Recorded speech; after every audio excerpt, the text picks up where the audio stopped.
अध्यात्म विश्व विज्ञान यूट्यूब चैनल आज यदृच्छा से विश्वनाथ दर्शन विद्यापीठ मुरार बड़ा गांव ग्वालियर मध्य प्रदेश में उपस्थित है और हमारे सम्मुख इस विद्यापीठ के सचिव श्रीमान दामोदरानंद जी महाराज उपस्थित हैं।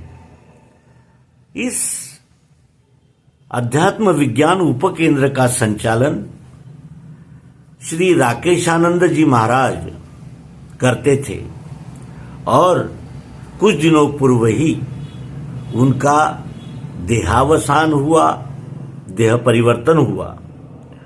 और राकेशानंद जी महाराज के विषय में कुछ कहना तो सूरज को दीपक दिखाने के बराबर होगा।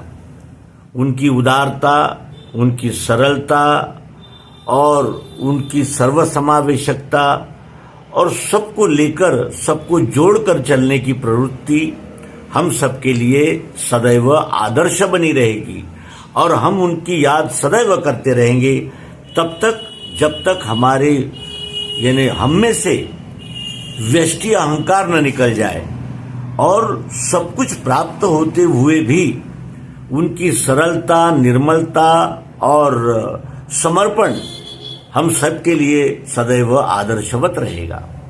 आज इस अध्यात्म विद्यापीठ में आकर हमें श्री राकेशानंद जी की बहुत याद आ रही है। हम उनके विभिन्न एपिसोड्स, विभिन्न अंक हम प्रस्तुत कर चुके हैं, उनके साक्षात्कार हमने प्रस्तुत किए हैं और उनके अध्यात्म विषयक विचार भी हम अपने YouTube चैनल पर प्रस्तुत कर चुके हैं। हमारे प्रिय पाठक वहां जाकर देख सकते हैं। आज हम श्री दामोदरानंद जी महाराज से जानना चाहेंगे कि निर्वाण के यानी श्री दामोदरानंद जी महाराज राकेशानंद जी के राइट हैंड थे, सचिव थे। राकेशानंद जी अध्यक्ष थे और दामोदरानंद जी महाराज सचिव थे जो साथ ही रहते थे। तो हम ये जानना चाहेंगे कि राकेशानंद जी महाराज के महापरिनिर्वाण के पूर्व उनके साथ उनकी क्या बातचीत हुई और वे क्या कहते थे।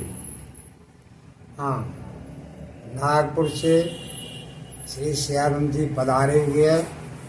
वह श्री राकेशानंद चेतन जी के महाराज के बारे में पूछना चाहते हैं तो उनके बारे में मैं आपको बताऊंगा कि महाराज जी 2-3 महीने पहले उन्होंने अपने तीनों बच्चों से रामू, श्यामू, मिथुन से कहा था कि बच्चों अगर आपको पैसे की जरूरत हो तो मेरे से प्राप्त करें। तो सब बच्चों ने बोला कि महाराज हमारा जन्म आपके पिताजी के रूप में सदरूप में मिला है, आपको सब कुछ मिल गया।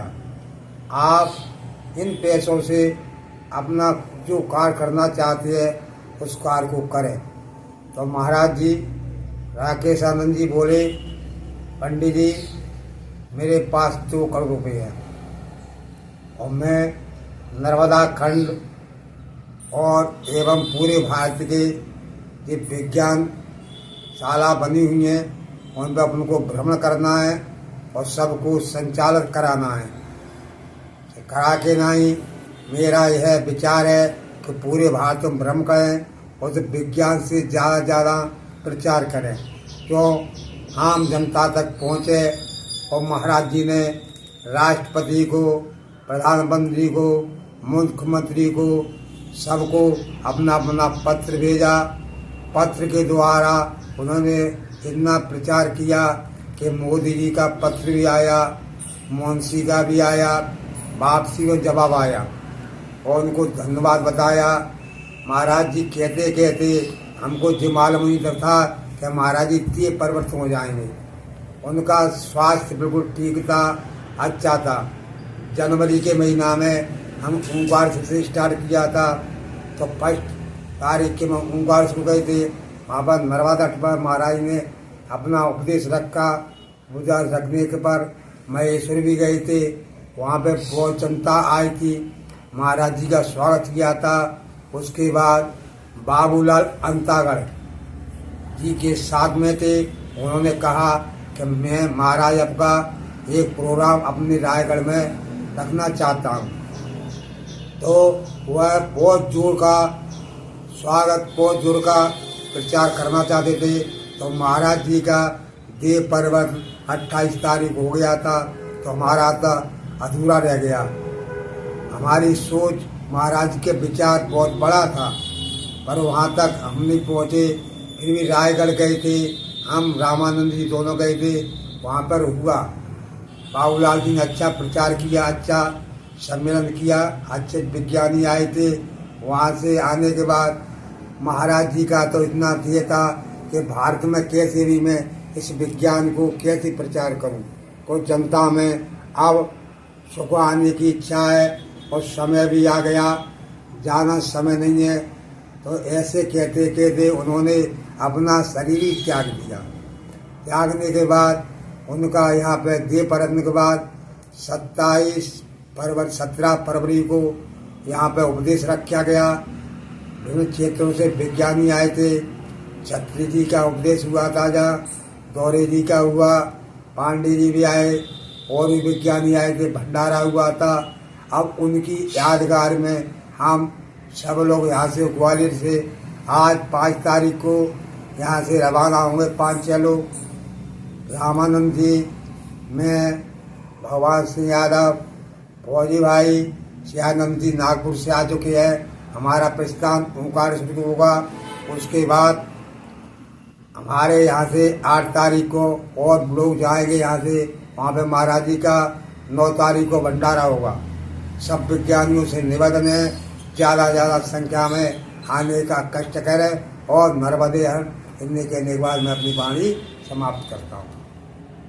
इस विश्वनाथ विद्यापीठ मुरार ग्वालियर के संचालन के विषय में उन्होंने क्या मार्गदर्शन किया है?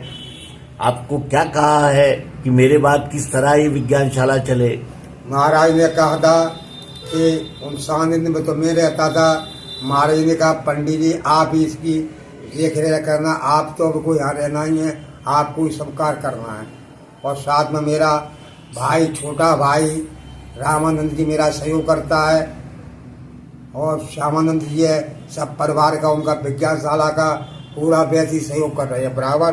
जो महाराज जी के सामने होता था उससे और ज़्यादा कर रहे हैं। सब लोगों का आज पूरा स्वागत करते हैं, सबका मान सम्मान करते हैं। और सवेरे 7 बजे से पाठ होता है और गीता का मनन होता है, रामानंद जी करता है और भी विज्ञानी लोग आती है। तो चल रहा है, जैसे मेरी सामर्थ्य है उस प्रकार मैं चला रहा हूँ। ग्वालियर संभाग में अध्यात्म विज्ञान का प्रचार अधिक से अधिक हो, इसलिए आप मुरैना, भिंड ऐसे लगे हुए जो जिले हैं और ग्वालियर भी है, इनमें आप किस तरह से अध्यात्म विज्ञान का प्रचार प्रसार कर रहे हैं? हमारा विचार यहाँ पे 3 दिवसीय, ऐसे 15 तारीख को बेटा में होता है 3 दिन का प्रचार। और भी हमारे विज्ञानी हैं, बंटी राणा है, महेंद्र है और भी लोग हैं, सब अपने भिंड मुरैना ग्वालियर में अपना प्रचार कर रहे हैं भगवान मायानंद चेतन का जन्मदृष्टि योग के द्वारा। अब जितना जल्द तुम्हारा ऐसा विचार है बहुत जल्दी हो जाए, बस समय की स्थिति है। ऐसे बरसातें, गर्मी शक्ति आती है, गर्मी से सर्दी आ सकती है, समय से सब होगा।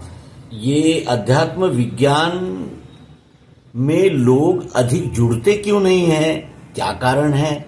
इसका खास कारण है कि रूढ़ावाद बहुत ज्यादा फैला हुआ है। जो हमारा प्रारंभ कर्म पहले से अच्छा होगा तो हमको ये विज्ञानशाला में जुड़ जाती है, और हमारा जन्म का पहले का प्रारंभ नहीं है तो कितना ही उपाय करें, जुड़ा हुआ भी चला जाता है। धन्यवाद। चले गए हैं। धन्यवाद। धन्यवाद। नमस्कार। नर्मदे। नर्मदे।